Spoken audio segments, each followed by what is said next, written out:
Hello दोस्तों, हमारी आज की कहानी है फैसला। अरे चंपा, आ गई तू? कब से तेरी राह देख रही थी। हाँ अम्मा, वो आज सफाई बर्तन के लिए एक और घर पकड़ लिया है, इसलिए देरी हो गई। चंपा चारपाई पर बैठी अपनी सास से कहते हुए साथ में ही बैठी हुई अपनी 10 साल की बेटी जोगी पढ़ाई कर रही थी, उसके सिर पर प्यार से हाथ फेरते हुए पूछने लगी, रिंकी बेटी कैसी चल रही है? कल की परीक्षा की तैयारी? एकदम बढ़िया माँ। देखना माँ, मैं बहुत अच्छा परीक्षा दूंगी ताकि पूरी कक्षा में पहले स्थान पर आ सकूं। कहते हुए रिंकी प्यार से अपनी मां चंपा के गले लग गई।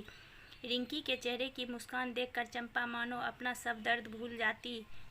अब उसके जीने का केवल एक सहारा रिंकी ही तो थी। अच्छा ठीक है, तुम पढ़ाई करो, मैं रसोई में जाती हूँ। कहते हुए चंपा जल्दी खाना बनाने में लग गई। तभी बाहर से बैठी चंपा की सास बोली, सुन चंपा, वो जो मेरे रिश्ते में दूर के भाई है ना, आज वो आए थे अपनी रिंकी के हाथ मांगने अपने पोते के लिए। मैंने तो हाँ कर दी और कह दिया कि एतवार को आ जाए लगन तय करने। मेरी रिंकी बिटिया की शादी होगी, नाच गाना होगा, नए नए कपड़े मिलेंगे, खूब गहने पहनकर श्रृंगार करके रिंकी बिटिया दुल्हन बनेगी।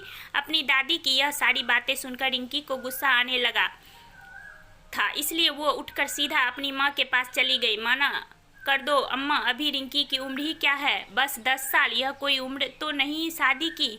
और वैसे भी मेरी रिंकी अभी जब तक पढ़ना चाहती है तब तक पढ़ेगी। मैं उसकी बिल्कुल नहीं करूँगी शादी। पहले वो पढ़ लिख कर अपने पैरों पर खड़ी हो जाए, उसके बाद मैं सोचूंगी उसकी शादी का। चंपा की बातों से रोष व्यक्त होता हुआ देख अम्मा को गुस्सा आ गया और वो भिनभिनाती हुई तपाक से बोली, अरे और कितना पढ़ेगी? 5वीं क्लास तक तो पढ़ ली, बहुत है। नहीं तो हमारे यहाँ तो इतना भी नहीं पढ़ते, ज़्यादा पढ़कर कौन सा अफसर बन जाएगी। और वैसे भी लड़की जात है, ऊपर से बिन बाप की बच्ची। जल्दी से हाथ पीले करके अपनी जिम्मेदारी पूरी कर ले तू। और तुझे क्या लगता है कोई ऐसा वैसा लड़का से ब्याह करेगी? मैं अपनी रिंकी का अच्छा लड़का है, अच्छा खानदान है, खूब जमीन जायदाद है, खुश रहेगी। बस कीजिए अम्मा। आक्रोश रूपी स्वर में अम्मा की हट कटाक्ष बात को आज गलत ठहराते हुए कभी कुछ न कहती हुई चंपा के अंदर मानो एक बिजली सी क्रोध गई थी और वह बोली कि मेरी किस्मत ने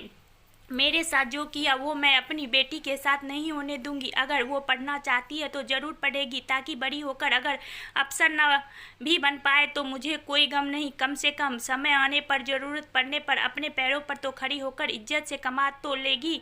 मेरी तरह अनपढ़ होने के कारण लोगों की जूठन तो नहीं मांझने पड़ेगी। और किस खानदान की बात कर रही हैं अम्मा?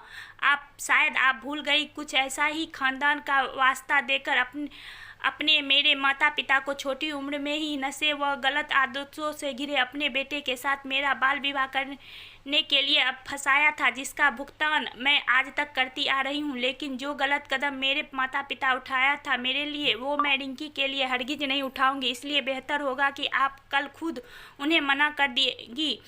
आज चंपा की यह सारी बातें सुनकर अम्मा निशब्द सी रह गई। शायद चंपा के साथ की उसके द्वारा की गई नाइंसाफ़ी को समझने की कोशिश कर रही थी। तो दोस्तों, अगर कहानी पसंद आए तो प्लीज़ हमारे चैनल को लाइक सब्सक्राइब करना बिल्कुल ना भूलें। तो मैं फिर से एक नई कहानी के साथ फिर से हाजिर होंगी। तब तक के लिए धन्यवाद। Bye bye, take care.